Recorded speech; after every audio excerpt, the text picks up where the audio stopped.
Hi, I'm Jeffrey Stiefel. I'm the executive producer of Lord of the Rings Online, and today we're going to talk about monsters in Middle-earth. One of the great things about Middle-earth that Tolkien created for us is a rich landscape full of really interesting and exciting monsters.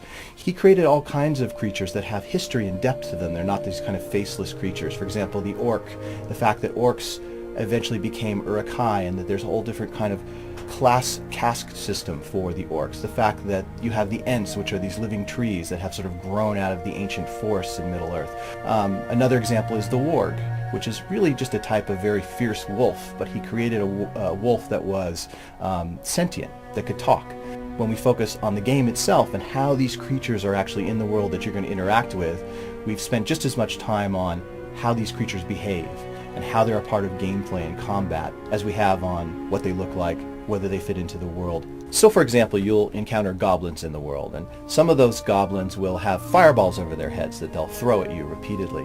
You might encounter a different type of goblin who looks very similar to the one that you've just encountered, but he's a different class, and he may be attacking you by throwing spears at you, for example. And then you have other types of goblins based on melee who will get into hand-in-hand combat with you. We've taken all of Tolkien's bestiary, grown it, following the rule set of Middle-earth that has been laid out for us by Professor Tolkien, and we've created this rich texture of all the monsters and creatures that you're going to be encountering in this dangerous place called Middle-earth during the War of the Ring. So that's just a quick overview of how our monsters have been created and the kinds of things that you'll encounter in Lord of the Rings Online.